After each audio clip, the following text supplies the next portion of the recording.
रहिमल्लाहु मन क़रअल फ़ातिहा।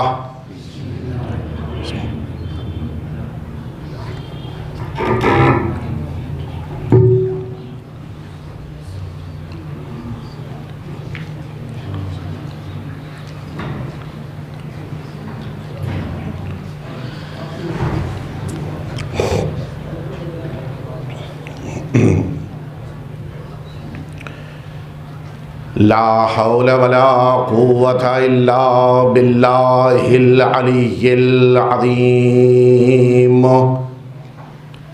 हस्बुनल्लाह व निअमल वकील।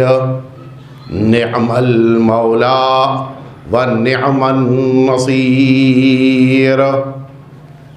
अऊज़ु बिल्लाहि मिनश शैतानिर रजीम। बिस्मिल्लाहिर्रहमानिर्रहीम। अल्हम्दुलिल्लाहिल्लज़ी ला यब्लुगु मिदहतहुल क़ाइलून वला युहसी नअमाअहुल आद्दून वला युअद्दी हक़्क़हुल मुज्तहिदून। सुम्मस्सलातु वस्सलामु वत्तहिय्यतु वल इकराम अला सय्यदिल अंबियाई वल मुरसलीन सय्यदिना व मौलाना अबिल क़ासिम मुहम्मद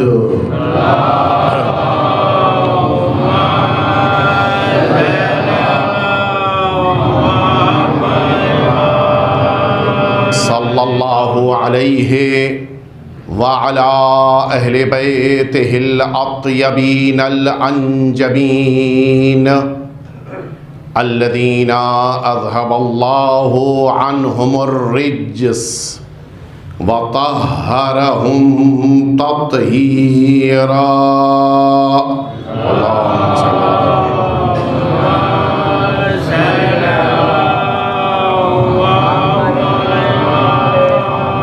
ला सिय्यमल इमामिल मुबीन बक़ियतिल्लाहि फ़िल अर्दीन वल्लअनतुद दाइमतुल बाक़ियतु अला अअदाइहिम अजमईन।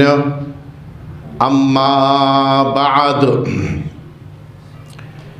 फ़क़द क़ालल्लाहुल हकीम फ़ी किताबिहिल मुबीन व हुवा अस्दक़ुस्सादिक़ीन व क़ौलुहुल हक़्क़। बिस्मिल्लाहिर्रहमानिर्रहीम। इन्नमा युरीदुल्लाहु लियुज़हिबा अन्कुमुर रिज्सा अहलल बैत व युतह्हिरकुम तत्हीरा।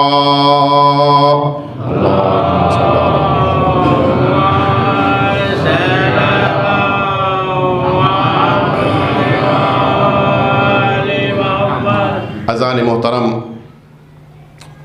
आज आप सभी सोगवारी के साथ आज़ादारी करते हुए उस अज़ीम शहज़ादी की मजलिस अज़ा में शिरकत करने के लिए आए हैं कि जिनका रुतबा और दर्जा निगाहे परवरदिगार में बेपनाह है।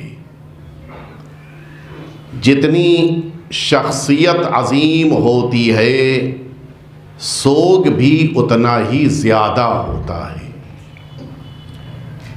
अल्लाह रब्बुल इज़्ज़त ने जो अज़मत, जो रिफ़अत, जो बुलंदी जनाब सैयदा को अता फ़रमाई है, उसका मुकाबला इंसानों के दरमियान तो सोचा भी नहीं जा सकता है, न उनका मुकाबला अंबिया कर सकते हैं हमारे रसूल के अलावा, न कोई वली परवरदिगार मुकाबला कर सकता है, न जिन्नात में न फरिश्तों में कोई आपका मुकाबला कर ही नहीं सकता।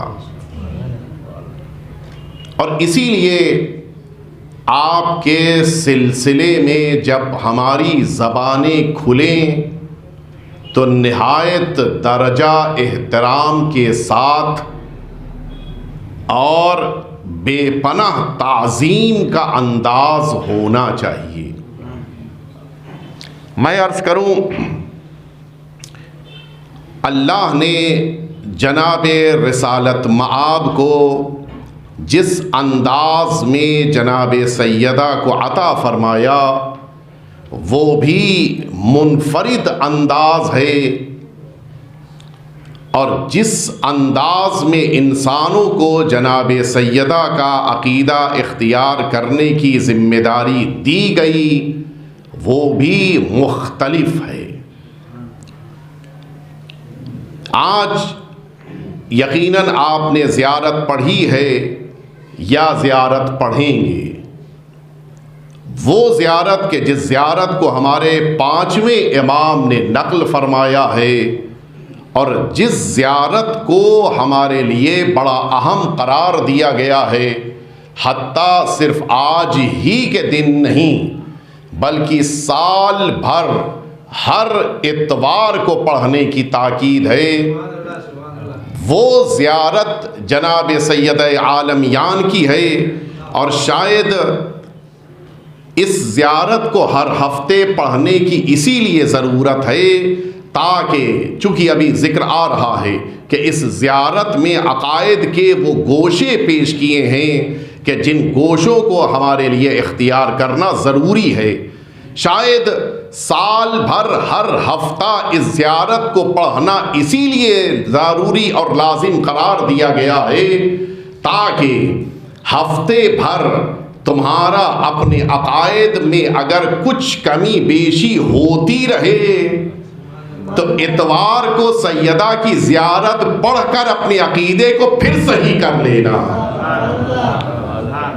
बड़ी अहम ज़ियारत है और जाहिर है कि पूरी ज़ियारत तो मैं नहीं पेश कर सकता, उसका एक फ़िक्रा आपके सामने अर्ज़ करना है। लेकिन फिर मैं शुरू ही में अर्ज़ कर दूं कि तरतीब को मैंने अपनी बात को अपने आपके ज़हनों तक पहुँचाने के लिए थोड़ा सा अपने हिसाब से करार दिया है।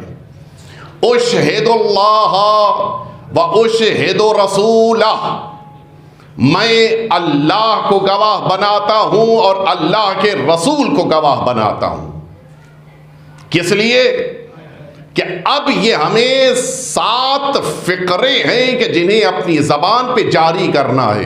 पहला फ़िक्रा, अन्नी रादिन अम्मन रदीती अन्हो, सैयदा अल्लाह को रसूलुल्लाह को गवाह बनाकर मैं ये जुमला कह रहा हूं कि जिनसे आप राजी हैं हम भी बस उन्हीं से राजी हैं। उसके बाद अगला जुमला, सैयदा हम एक और गवाही दे रहे हैं कि मुवालिन लिमन वालई थी, सैयदा जिसको आप अपना वली मानती हैं हम भी उन्हीं को वली मानते हैं। मेरी पसंद का मसला नहीं है, मेरी चाहत का मसला नहीं है, मैं किसी चीज को लाइक करता हूं ये असल बात नहीं है। असल ये है कि ये देखो कि सैयदा किसको वली मानती हैं। और उसके बाद मुहिब्बुन लिमन अहबब थी, सैयदा जिससे आपको मोहब्बत है उसी से हमें मोहब्बत है। ये तीनों चीजें, 3 फ़िक्रे आपने पढ़े।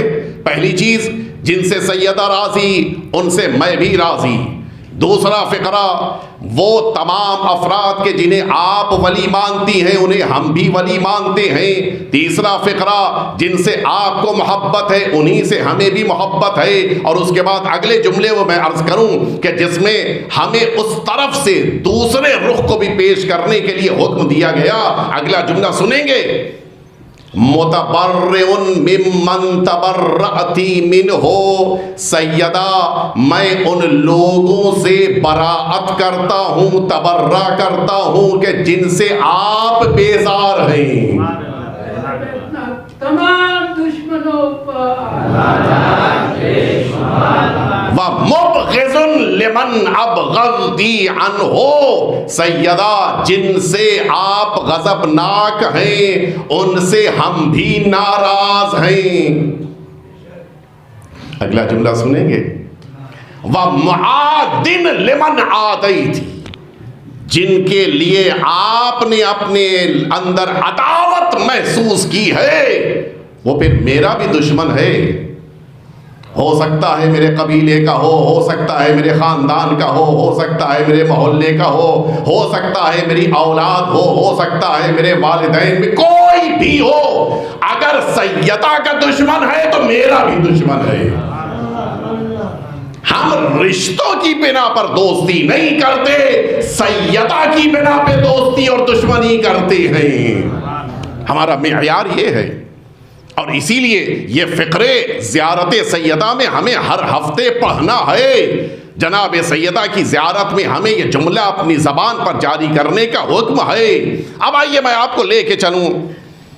पहली बात, वो 3 बातें जो हमने कही थी कि सैयदा जिनसे आप राज़ी उससे हम भी राज़ी, सैयदा जिसको आप वली मानती हैं उसे हम भी वली मानते हैं, सैयदा जिससे आप मोहब्बत करती हैं उनसे हम भी मोहब्बत करते हैं। आपने गौर किया, रवायत में है कि इन्नल्लाह यर्दा लिरदा फातिमा व यग़ज़िबु लिग़ज़ब फातिमा, परवरदिगार अल्लाह ज़ाते गिरामी रब, इस कायनात का पैदा करने वाला खालिक, उस मौके पर उन लोगों से राज़ी होता है कि जिनसे सैयदा राज़ी होती हैं। इसके क्या माना है? इसके माना है कि हमने पहले ही फ़िक्रे के ज़रिए से कि सैयदा जिससे आप राज़ी हैं उससे हम भी राज़ी हैं, ये गवाही सैयदा की बारगाह में नहीं हो रही है बल्कि तौहीद का इकरार हो रहा है। अगला फ़िक्रा क्या है? मुवालिन लिमन वालैती, सैयदा जिसको आपने वली माना है। सैयदा ने अपने बाबा रिसालत माँ को उनकी हयात तैयबा में अपना वली माना है या नहीं माना है? ये जनाब सैयदा का अपने बाबा को वली मानना और फिर इस विलायत पर हमें अपनी विलायत को कायम करना, ये इस बात की गवाही दी जा रही है कि सैयदा आपकी तरह से हम इकरार रिसालत कर रहे हैं, इकरार विलायत पैगंबर अकरम कर रहे हैं। और उसके बाद सैयदा मुहिब्बुन लिमन अहबब्ती, जिनसे आपको मोहब्बत है उनसे हमें मोहब्बत है। सैयदा को अमीरुल मोमिनीन से मोहब्बत है, सैयदा को इमाम हसन से मोहब्बत है, सैयदा को इमाम हुसैन से मोहब्बत है, सैयदा को अपनी नस्ल के इमामों से मोहब्बत है। हम इस तीसरे फ़िक्रे के जरिए से सिर्फ सैयदा की मोहब्बतों का ऐलान नहीं कर रहे हैं, इकरार इमामत कर रहे हैं। आपने गौर किया, तीनों चीजें, रिसालत भी है, नबूवत भी है, इमामत भी है, तीनों चीजों का ऐलान हो रहा है। यहीं पर बात मुकम्मल हो जानी चाहिए थी। अब क्या ज़रूरी है कि ये जुमला भी कहा जाए कि मुतबर्रिउन मिम्मन तबर्रअती मिन्हो, सैयदा जिन लोगों से आप बेजार हैं, जिन लोगों से आप बराअत कर रही हैं उनसे हम भी बराअत करते हैं। ये इसलिए इकरार हो रहा है ताकि इस उम्मत को ये दर्स दिया जा सके कि जितना तवल्ला ज़रूरी है उतना ही तबर्रा भी ज़रूरी है। सलावत बेटे मोहम्मद वाले मोहम्मद पे।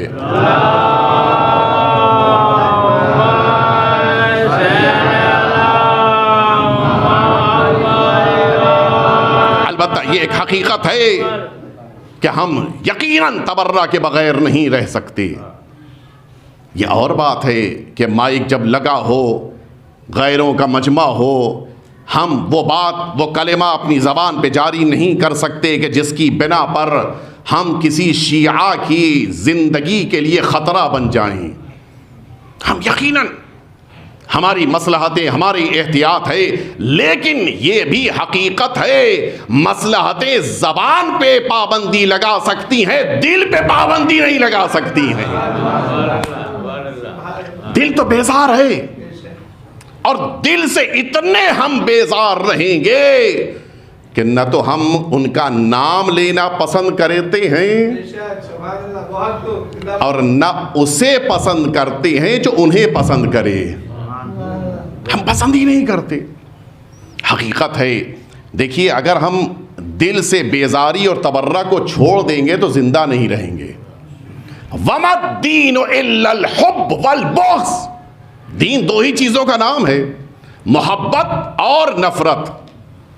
मोहब्बत तब तक आएगी नहीं जब तक कि दुश्मनों से नफरत ना हो। लिहाजा ये नफरत हमारे दिलों में खास होनी चाहिए, हमें बेजार रहना है। और इसीलिए मुसलसल जिस मौके के ऊपर इंसान जनाब सैयदा की बज़ में आता है, जनाब सैयदा के लिए फ़र्श अज़ा बिछाता है, एहसास ज़रूर पैदा होता है कि मुझे उनसे दूर रहना है, कि जिन्होंने सैयदा पे जुल्म ढाया, जिन्होंने सैयदा पे दरवाज़ा गिराया, जिन्होंने सैयदा के ऊपर मसाइब के पहाड़ तोड़ दिए, उन सारे अफराद से हम दूर हैं, उनकी फ़िक्रों से दूर, उनके अमल से दूर, उनके किरदार से दूर, उनके कैरेक्टर से दूर, सारी चीज़ों से हम दूर हैं। यही तो असल है दीन। दूसरों को अंदर आने न दिया जाए, अपनों को बाहर जाने न दिया जाए। मेयार जनाब सैयदा की ज़ात गिरामी कद्र को अल्लाह ने करार दिया है। आप गौर तो कीजिए, हम सब जिस मौके के ऊपर कामयाबियां तलाश करते हैं, तो कामयाबी के लिए किसके पास जाते हैं, किससे पूछते हैं कि कामयाबी कैसे मिलेगी? मैं और करीब की मिसाल दे दूं। हो सकता है कि किसी हमारे सामने माशाल्लाह से जवान मौजूद हैं, किसी जवान के दिल में ये एहसास पैदा हुआ कि मुझे आईपीएस के एग्ज़ाम में अपीयर होना है। अब ज़ाहिर है कि तैयारी करनी है, मेहनत करना है, मशक्क़त करनी है, ट्यूशन पढ़ना है, दिनों रात ज़हमत उठानी है, तब कहीं जाके उस इम्तिहान के लायक बनेंगे। लेकिन जहां इंसान किताबें लेके आता है बाजार से, ट्यूटर तलाश करता है, टाइम फिक्स करता है, खाने पीने का टाइम सेट करता है, सारी चीज़ें करता है, वहीं किसी ऐसे को भी तलाश करता है कि जो कभी इस इम्तिहान में बैठा हो, है या नहीं? ढूंढते हुए निकला इंसान, जवान है, सुबह से तलाश करता हुआ सुबह निकला था, शाम को जब थका हारा घर में वापस शाम को पलटा, वालिद ने देखा कि चेहरा लटका हुआ है, मुरझाया हुआ, पचमुड़ता है, परेशान है, घबराए। बेटा क्या हो गया? डैडी गया था ढूंढने के लिए कि कोई हो जो आईएएस के एग्ज़ाम में बैठा हो और वो मिल जाए तो उससे एक्सपीरियंस लिया जाए, कितना पढ़ते थे, कैसे पढ़ते थे, क्या पढ़ते थे, कितनी तैयारी करते थे, कैसे तुमने अपने माइंड को डेवलप किया। मिला? बेटे ने कहा नहीं, इसीलिए तो परेशान हूं, नहीं मिल पाया, ढूंढा बहुत, इधर पूछा उधर पूछा, यहां तलाश किया, कोई भी नहीं मिला। वालिद ने कहा बेटा इतना तुम्हें ढूंढने की जरूरत ही नहीं थी, अरे वो फला मेरे दोस्त हैं, उनके साहबजादे अभी पिछले ही साल बैठे थे एग्जाम में, जाओ उनसे पूछ लो। बेटे ने कहा डैडी उनसे आपके दोस्त के बेटे से जाके पूछ तो लेता, लेकिन उनके पास नहीं जाऊंगा। क्यों? का इसलिए कि वो एग्जाम में बैठे तो थे, पास नहीं हुए थे, है या नहीं? हमेशा उसे आइडियल बनाया जाता है जो इम्तिहान में कामयाब हो जाए, फेल हो जाने वाले को कभी आइडियल नहीं बनाया जाता है। अब आप इंसाफ से बताएं, एक इम्तिहान हमें मैदान महशर में भी देना है, उस इम्तिहान की तैयारी हमें दुनिया में करनी है, तलाश किसी ऐसी शख्सियत को करना है जो हमारे लिए आइडियल बन जाए, जिनका अकीदा आइडियल बन जाए, जिनका अमल आइडियल बन जाए, जिनकी जिंदगी आइडियल बन जाए। तलाश कीजिए, है कोई? सारी उम्मत मुस्लिमा की किताबें आप तलाश कर लीजिए, अपनी गैरों की सब ढूंढ लीजिए। गैरों की वहाँ जब आपको किताबें मिलेंगी तो उसमें बहुत से ऐसे वाक़यात मिलेंगे कि फुला साहब जन्नत में जाएंगे तो, लेकिन 10 साल 12 साल 20 साल 70 साल 1000 साल उनको जहन्नम में जाके अजाब उठाना होगा। फुला काम किया था गलत इसलिए सज़ा मिलनी है, फुला काम बुरा किया था लिहाजा उनको परवरदिगार की तरफ से अजाब किया जाना, सारी रवायतें हैं। अच्छा मारे खाएंगे पिटेंगे सब कुछ है, उनके मुताबिक फिर जन्नत में चले जाएंगे, तो फिर आइडियल बनाए तो किसे बनाए? का सारी उम्मते मुस्लिमा ने इत्तेफाकिया तौर पे ये जुमला लिखा है कि कोई जन्नत में जाए न जाए, एक ऐसी ज़ात है कि जिन पर सबका इत्तेफाक है। ये रवायत सारी उम्मते मुस्लिमा के वहाँ मौजूद है कि अव्वलो हुजूर अकरम ने फरमाया अव्वलो मन यदखुलुल जन्नह, एक एक लफ्ज का पहले तर्जमा कर दूं। अव्वल यानी पहले, मन जो यदखुलो दाखिल हो, कहां? जन्नत, जन्नत में। सबसे पहले जो जन्नत में दाखिल हो, सारी उम्मत मुस्लिमा ने इत्तेफाकिया तौर पे लिखा है कि अव्वलो मन यदखुलुल जन्नह इब्नती फातिमा। सबसे पहले जो जन्नत में दाखिल होगी वो मेरी बेटी फातिमा होगी। बकिया की जन्नत डाउटफुल है, सैयदा की जन्नत कन्फर्म है।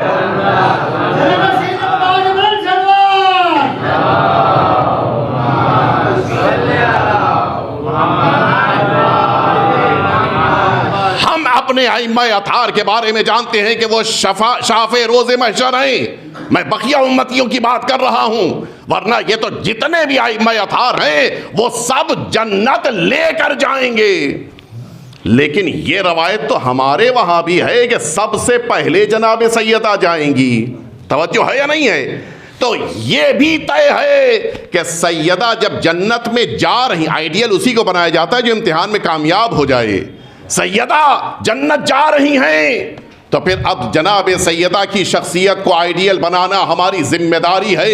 आइए चलें, जनाब सैयदा से पूछा जाए, शहजादी आप जन्नत में जा रही हैं तो यकीनन कुछ अकीदा ले के जन्नत में जा रही हैं, यकीनन कुछ अमाल ले के जन्नत में जा रही हैं, यकीनन आपका किरदार है जो जन्नत की बुलंदियों तक ले के आपको जा रहा है। जनाब सैयदा की शख्सियत से पूछना है तो आइए चलिए दरियाफ्त करें। शहजादी बताइए कि आपके अकीदे में कौन कौन लोग शामिल हैं। शहजादी बताइए कि आप किन लोगों से मोहब्बत करती हैं। शहजादी बताइए कि आप किन लोगों से नफरत करती हैं। शहजादी बताइए कि किसके लिए आप दुआ करती थीं, और ये भी बताइए कि कौन ऐसा है कि जिसके सलाम का जवाब भी नहीं दिया है।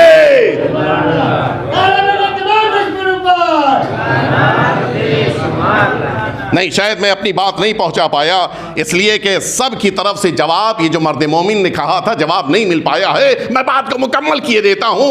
हकीकत ये है कि जनाब सैयदा ने रिसालत माब की हयात तैयबा में तो जनाब रिसालत माब को माना है, इसमें कोई शुबा नहीं। हयात पैगंबर के बाद ये जो 75 और 95 दिन जनाब सैयदा रुए जमीन पर बाहयात रहीं। अब इस दौरान हमें तय करना है कि जनाब सैयदा किस अकीदे के साथ बाहयात रहीं, है या नहीं? ये तो हो नहीं सकता कि 75 दिन जनाब सैयदा के पास कोई अकीदा नहीं, हो ही नहीं सकता, पॉसिबल ही नहीं है। अच्छा, इधर से भी आ जाइए। अगर किसी जात को अल्लाह ने अपनी हुज्जत बनाया है तो उनसे लड़कर इंसान जन्नत में नहीं जा सकता। यह जा सकता है। जनाब ईसा को अल्लाह ने इस रुए ज़मीन पे अपना नबी बनाया है। मैं आज बैठ के इनकार कर दूं कि मैं सबको मानूंगा लेकिन जनाब ईसा को नहीं मानूंगा। जन्नत जा सकते हैं? नहीं। हमें यह हो सकता है कि चूंकि उनका पैगाम जो हम तक आज पहुंचा है उसमें तब्दीली हो गई है, हम पैगाम के बारे में तो गुफ्तगू कर सकते हैं लेकिन शख्सियत के बारे में नहीं कह सकते। हम जनाब मूसा को नहीं मानेंगे, नहीं, अल्लाह के नुमाइंदे हैं, मानना है। हम जनाब ईसा को नहीं मानना है। आपके पास चॉइस नहीं है कि आप कहें ये नहीं, ये नहीं हो सकता। जिसे अल्लाह ने नुमाइंदा बनाया है उसका मानना जरूरी है, वरना फिर अल्लाह की जन्नत इंसान को नहीं मिल सकती है। अब अगर जिन्हें लोगों ने बनाया, अगर उनको अल्लाह ने भी कबूल किया है, तो अब कैसे समझ में आएगा कि अल्लाह ने कबूल किया है या नहीं कबूल किया है? हम तो सब मिलके कहेंगे कि अल्लाह ने कबूल कर लिया है। कोई ऐसी जात होनी चाहिए कि जिनके किरदार की बिना पर यह पता चले कि यह इंसानों का बनाया हुआ है या अल्लाह का बनाया हुआ है। कोई तो ऐसा होना चाहिए।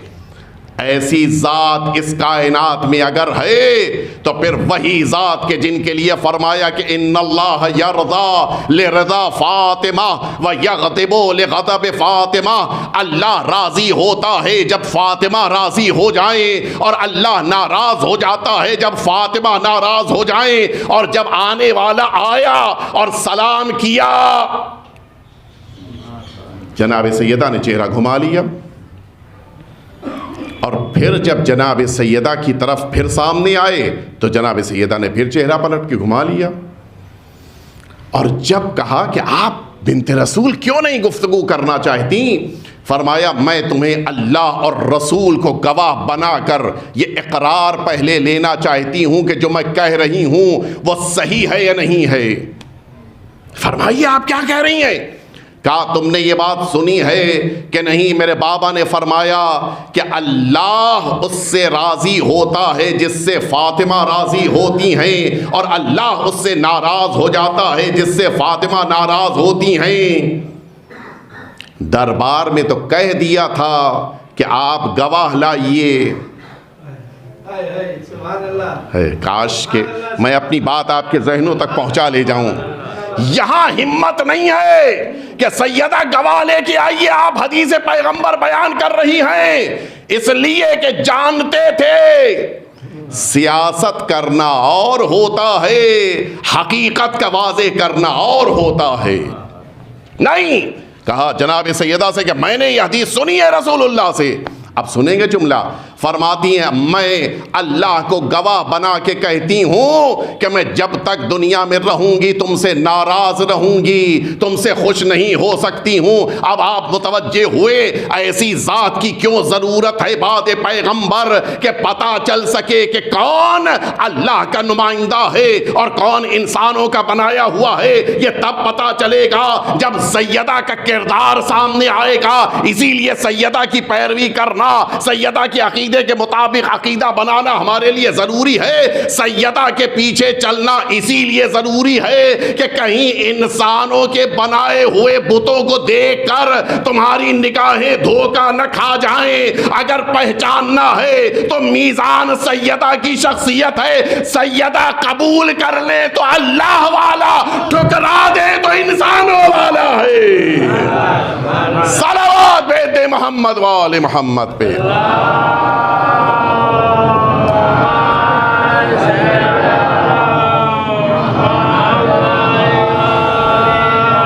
एक दफा इससे बेहतर सलावत।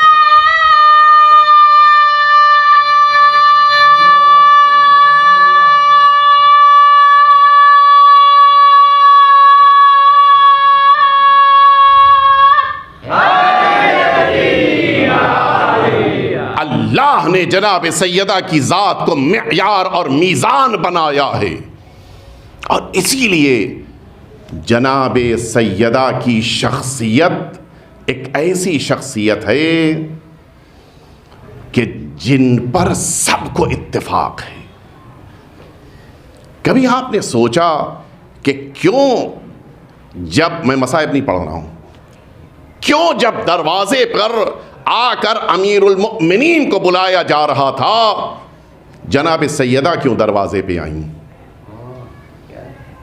कभी आपने सोचा जनाब सैयदा जब ज़मीन पे तशरीफ़ लाई हैं, मसाइब के फ़िक्रे हैं लिहाजा मैं बड़े एहतियात से अदा कर रहा हूँ, लोग घर में दाखिल हो चुके हैं, लेकिन अमीरुल मुमिनीन के गले में रस्सी तब बंधी है जब सैयदा बेहोश हो गई। इन दोनों बातों को जमा कर लीजिए। जनाबे सैयदा की शख्सियत मदीने वालों के लिए इतनी ज्यादा भरोसे वाली थी कि दुश्मन भी जानता था कि अली के गर्दन तक तब तक हाथ नहीं पहुंच सकता है जब तक बिन्ते रसूल बेहोश न हो जाएं। ये हैं असल मुदाफ़िए विलायत अमीरुल मुमिनीन। जनाब सैयदा की मौजूदगी में हिम्मत नहीं है कि अमीरुल मुमिनीन तक पहुंच जाएं, और इसीलिए दरवाजे पे जनाब सैयदा इत्माम हुज्जत के लिए आई हैं।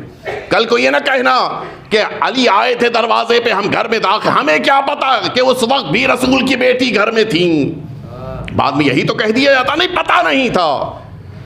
जनाबे सैयदा ने दरवाजे पे खड़े होकर न सिर्फ ये कि अपने वजूद का इजहार किया है, बल्कि अपने बेटे इमाम हसन और इमाम हुसैन का भी जिक्र किया है। कल को बहाने न बनाए जाएं कि हमें तो नहीं पता था, हमें तो खबर नहीं थी, हमें तो इल्म नहीं था। नहीं, जनाबे सैयदा सबसे पहली मुदाफ़िअ हैं विलायत और इमामत की, और इसीलिए उनकी ज़िंदगी हमारे लिए बेहतरीन नमूने अमल है। हमें जनाब सैयदा की इन तारीख़ों में, जनाब सैयदा की इन शहादत की तारीख़ों में जनाब सैयदा की सीरत को समझना चाहिए। जनाब सीरत की शख्सियत, जनाब सैयदा की सीरत को जितना हम पहचानते जाएंगे उतने ही हम कामयाब होते जाएंगे। क्या फरमाया था हमारे छठे इमाम जाफ़र सादिक़ अलैहिस्सलातु वस्सलाम ने?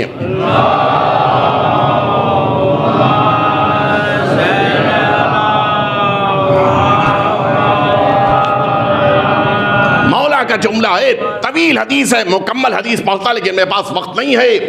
मौला दरमियान में फरमाते हैं, वअला मअरिफतिहा दारतिल कुरूनिल ऊला, ये मेरी जद्दे माजिदा हैं कि जिनकी मारिफत के चारों तरफ ये कायनात गर्दिश कर रही है।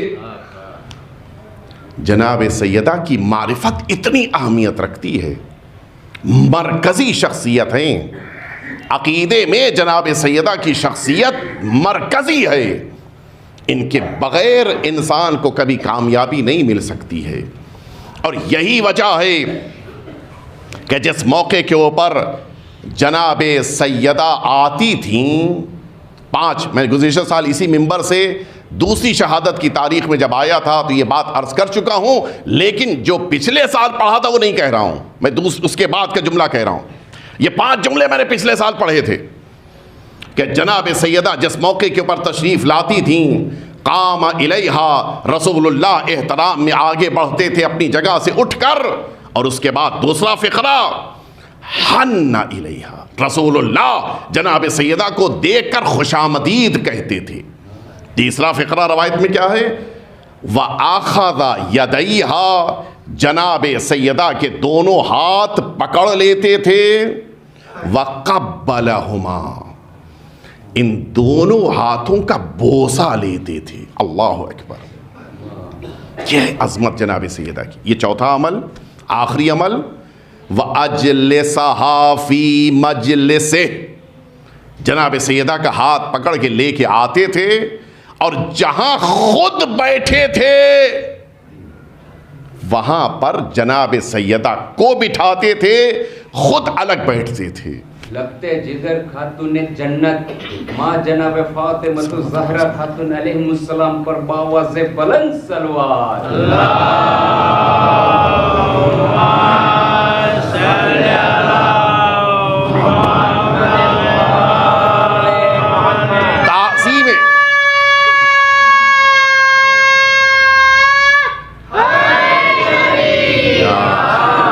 ताज़ीम सैयदा तो सुन्नत पैगंबर है। सुन्नत नबवी पर अमल करने वालों को तो सबसे ज़्यादा जनाब सैयदा की इज्जत करनी चाहिए, है या नहीं? सुन्नत पैगंबर मुत्तफ़क़ा है। ये 5 अमल सारे मुसलमानों ने अपनी किताब में लिखा है, ये तो सुन्नत पैगंबर है। ताज़ीम सैयदा, मैं ये अर्ज़ कर रहा था कि क्या ज़रूरी था कि जनाब रिसालत माब अपनी जगह पर जनाब सैयदा को बिठाएं? बेहतर तो यही होता, आप अपनी जगह से उठे थे, लेके आए, जनाब सैयदा बगल में पहलू में तशरीफ़ फरमा हो जाती, आप अपनी मसनद पर बैठ जाते। लेकिन नहीं, अपनी मसनद पर जनाब सैयदा को बिठाया और ख़ुद बगल में बैठे। क्यों? क़िबला यहाँ पे मौजूद हैं। बहुत सारे औक़ात होता है कि लोग अक़ीदतमंद होते हो ही जाते हैं। यकीनन इंसान काम कर रहा है, खिदमत कर रहा है, तो अक़ीदतें भी वैसे ही होती हैं। कोई अच्छे डॉक्टर मौलाना के बड़े अक़ीदतमंद हो गए, अब हाल ये है कि नमाज में शिरकत कर रही हैं, मजलिस में शिरकत कर रहे हैं, दुआ में शिरकत कर रहे हैं। मौलाना क्या कहना आपकी नमाज का, क्या कहना आपकी दुआओं का, क्या कहना आपकी खिताबत का। बड़े फितवी और गिरवीदा हो गए हैं। कभी मुझे खिदमत का मौका दीजिए। अच्छा, डॉक्टर वगैरह कहें तो डर भी लगता है। एक दिन अचानक मौलाना को कुछ अपनी तबीयत नासाज महसूस हुई। का चलो भाई, इतने दिनों से वो MD डॉक्टर हमेशा आते थे, मुझसे कहते थे आज चलते हैं मिलने के लिए। पहुँचे, उनके डिस्पेंसरी में पहुँचे।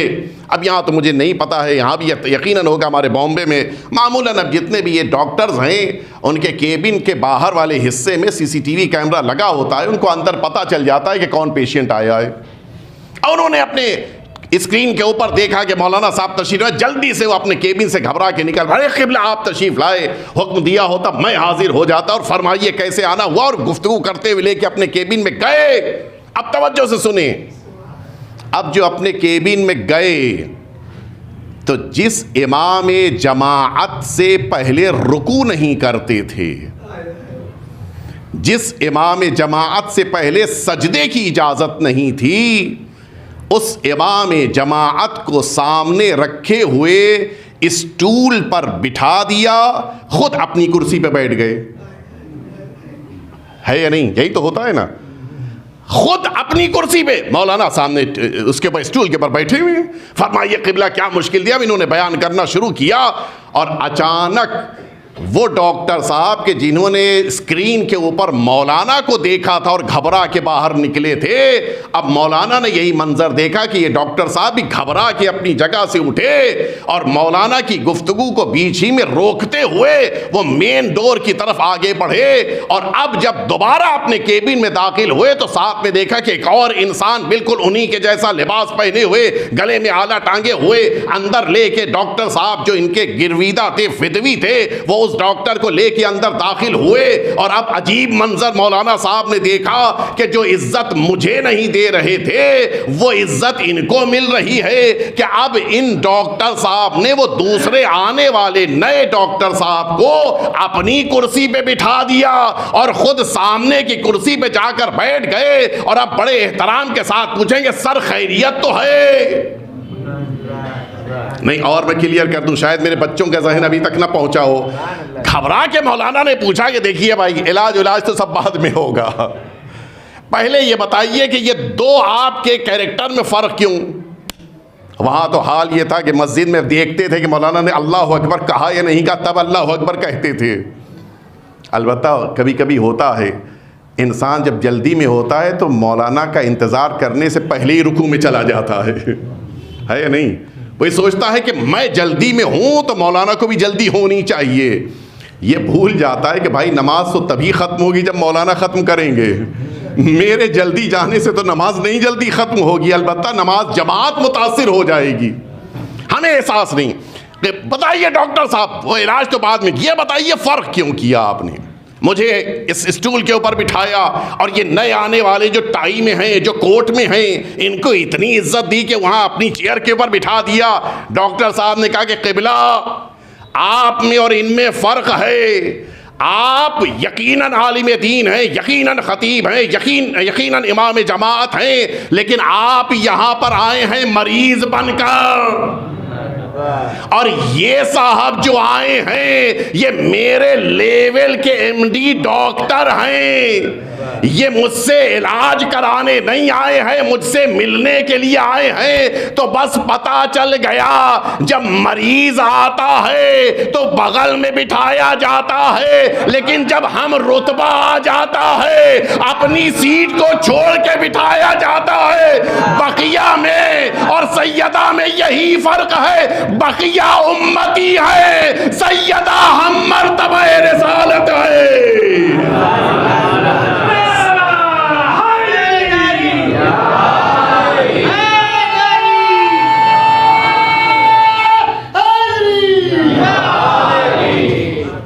एक दफा इससे बेहतर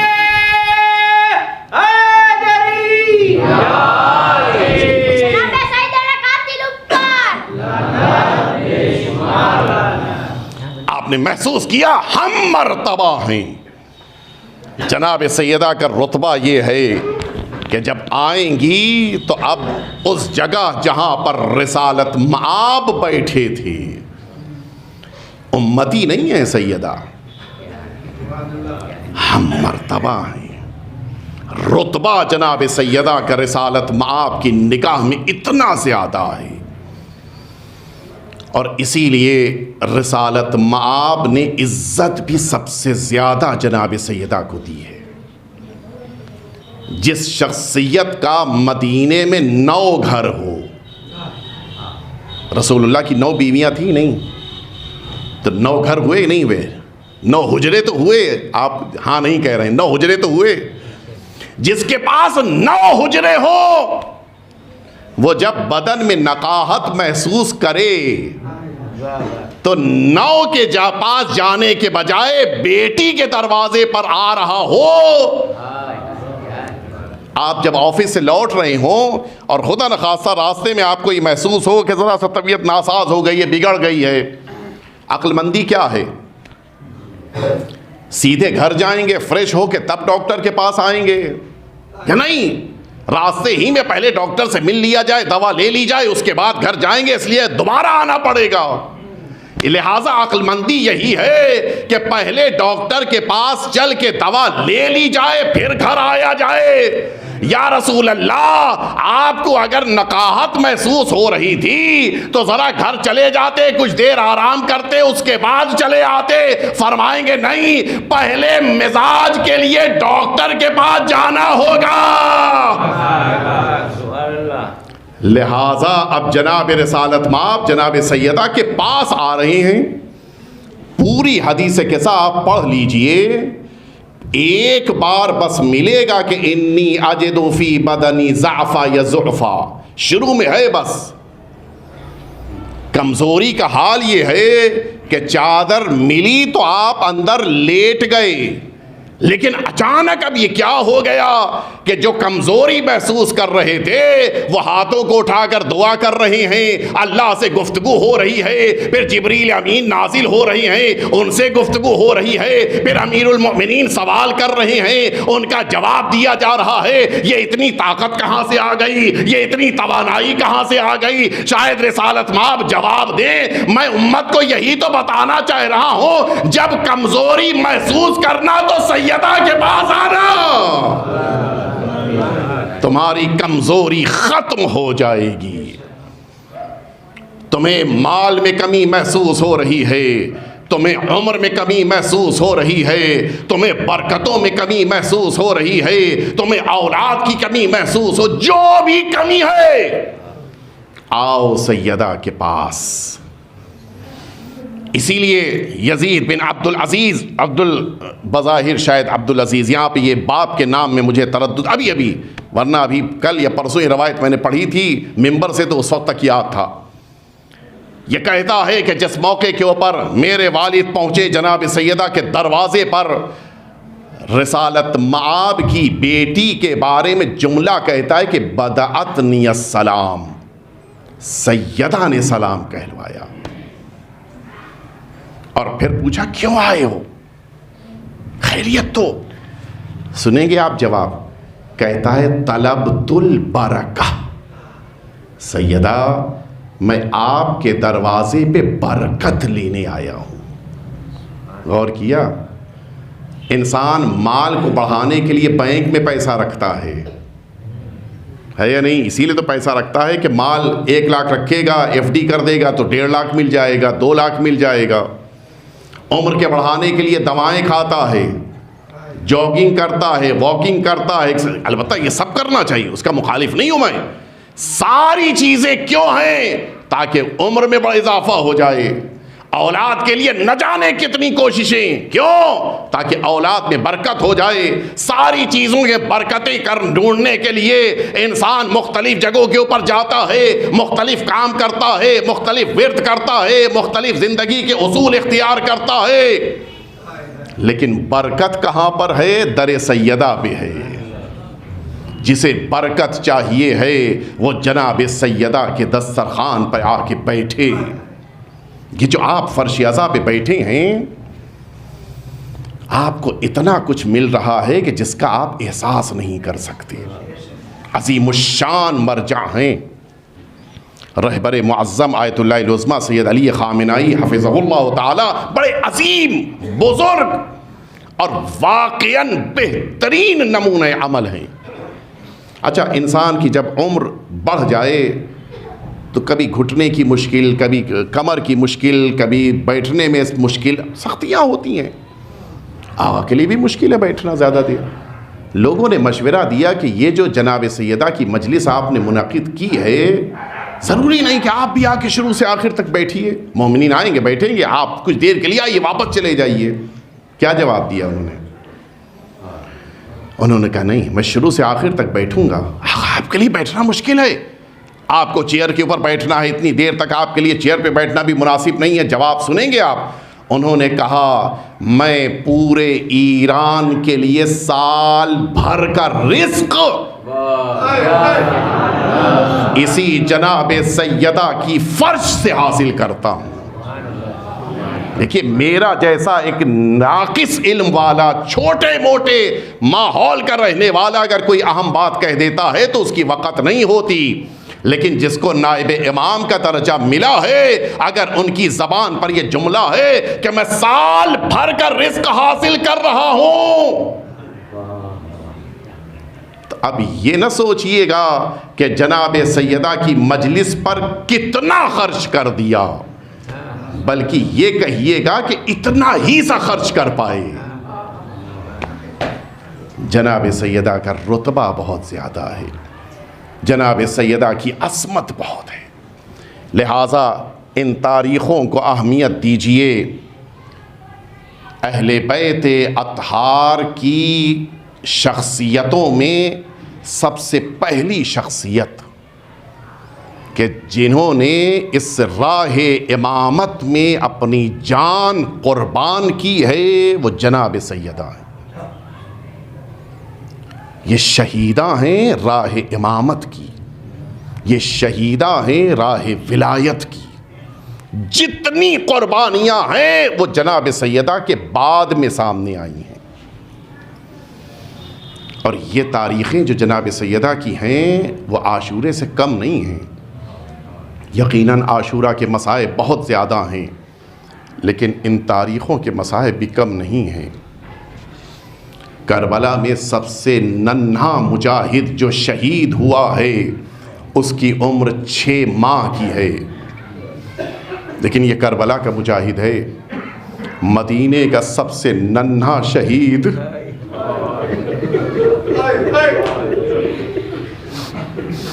ये तो वो कमसिन बच्चा है जो अभी दुनिया में भी नहीं आया था। ये तो वो मासूम नौनिहाल है कि जिसे दुनिया में आने से पहले शहीद कर दिया गया। कितने मसाइब हैं जो जनाब सैयदा के ऊपर ढाए गए हैं। इसी बिहारुल अनवार में रवायत मौजूद है, उस शख्स ने जिसने जनाब सैयदा का दरवाज़ा गिराया था उसने खुद ख़त लिखा था शाम के हाकिम को। इसी बिहारुल अनवार में अल्लामा मजलिसी ने वो ख़त नकल किया है। उसमें उसने खुद इकरार किया है कि मैंने किस तरह से सैयदा पे जुल्म ढाया था। सुनेंगे आप? उसने लिखा है कि मैंने कुनफुस को तो भेज दिया था, लेकिन कुछ देर के बाद मैं बिन्ते रसूल के घर के दरवाजे पे आया।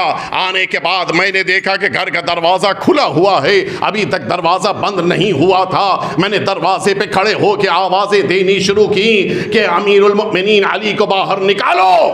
कहता है कि इससे पहले कि अली दरवाजे तक आते, बिन्ते रसूल दरवाजे पे आ गई और दरवाजे पे खड़े होकर आवाज़ देना शुरू किया, क्या उस घर में आग लगाओगे? कहता है इसने कहा था कि वरना हम घर में आग लगा देंगे। सैयदा ने कहना शुरू किया, क्या उस घर में आग लगाओगे जिसमें रसूल की बेटी है? क्या उस घर में आग लगाओगे जिसमें हसन हुसैन जैसे नौनिहाल मौजूद हैं? जवाब मिला, इनका ना अगरचे ये दोनों शहजादे हो फिर भी हम घर में आग लगा देंगे।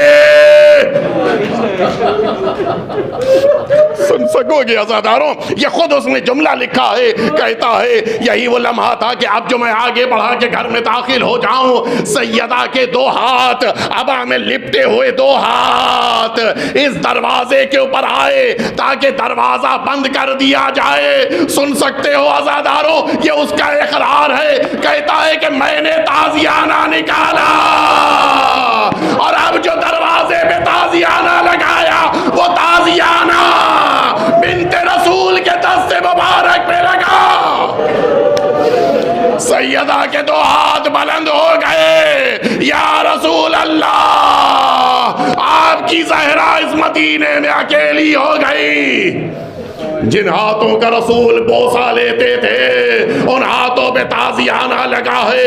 ये वो निशान था जो हयात सैयदा में बाकी रहा और शहादत तक ये निशान सैयदा के हाथों पर बाकी था। ये ताजियाने का निशान था। कहता है कि ये जुमला सुनना था, मैं तो पीछे हटा। सैयदा ने घर का दरवाजा बंद कर लिया, मैंने लकड़ियों को जमा किया, लकड़ियों में आग लगाई गई। अब जो घर के जलना शुरू हुआ,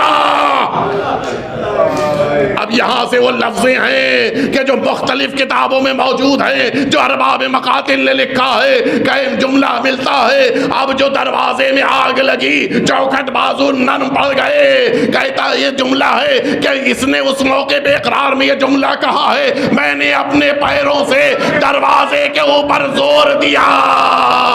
अब जो दरवाजा उखड़ के गिरा, सैयदा जमीन मदीना पर है, दरवाजा सैयदा के ऊपर है। नई मजलिस में मुकम्मल कर देता, लेकिन एक जुमला सुनते जाओ। अल्लाह इन आंखों पर रहमत नाजिल करे, सैयदा की शफात नसीब हो। सुनो अज़ादारो, अब जो दरवाजा गिरा, ये दरवाजा बंद करने के लिए इसकी एक कील होती थी। ये उस बुलंदी पर थी जहां सैयदा का सीना था। अब जो दरवाजा गिरा, ये कील सैयदा के सीने में पैवस्त हो गई। सैयदा नीचे है, दरवाजा सैयदा के ऊपर है। अब जो दुश्मनों ने घर में दाखिल होना शुरू किया, दरवाजे पे दबाव बढ़ा। एक आवाज बुलंद होती है, या फिद्दत खुदीनी लक़द सकतत माफी आशाई, ए फिज़्ज़ा मुझे सहारा दो, मेरा मोहसिन कत्ल हो गया। आज़ादारो, सैयदा का मोहसिन कत्ल हुआ है। सैयदा, ये मौका था, सैयदा बेहोश हो चुकी है। अली को लेके मस्जिद की तरफ गए हैं, अली को लेके दरबार की तरफ गए हैं। सैयदा की घर से आके खोली, देखा घर में अली नहीं है। पूछा मेरा मौला कहाँ है? कहा मस्जिद लेकर गए हैं। जरा सोचो, जिसकी पसलियां टूट चुकी हो, जिसकी हड्डियां शिकस्ता हो चुकी हो, जिसका बच्चा शहीद हो चुका हो, वो कितनी नकाहत में होगी। लेकिन सैयदा ने सब भुला दिया।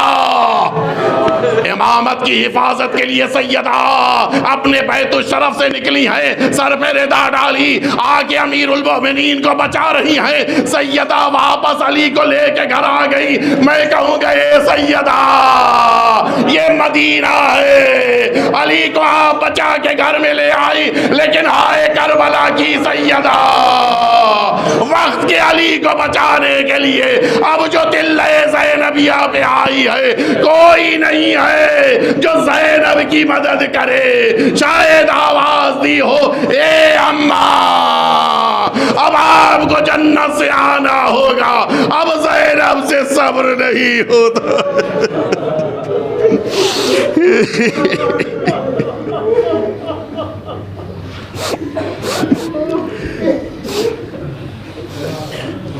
अला लअनतुल्लाहि अलल कौमिज़ ज़ालिमीन व सयअलमुल्लज़ीना ज़लमू अय्य मुनक़लबिन यनक़लिबून।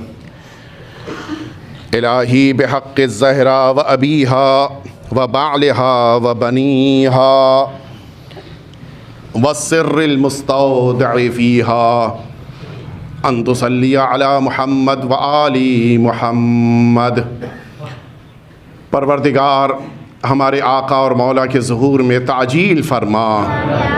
मौला की जद्द माजिदा की शहादत की तारीख़ है, हम सब की तरफ से हमारे इमाम की बारगाह में ताज़ियत व तस्लियत पेश फरमा। परवरदिगार हज़रत के क़ल्ब नाज़नीन को हम सब से राज़ी व खुशनूद फरमा। परवरदिगार वो तमाम मुमिनीन जो जनाब सैयदा की अज़ादारी में मसरूफ़ हैं, इस इबादत को कबूल फरमा। परवरदिगार वो मुमिनीन और मुमिनात जो बीमार हैं, जनाब सैयदा के सदक़े में उन्हें शिफ़ा अता फरमा। मैदान महशर में हम सब को जनाब सैयदा की शफ़ात नसीब फरमा। परवरदिगार हम सब को जनाब सैयदा के खिदमत गुज़ारों में उनकी विलायत की अक़ीदे के साथ ज़िंदगी गुजारने वालों में क़रार फरमा। रब्बना तक़ब्बल मिन्ना इन्नका अंतस समीउल अलीम।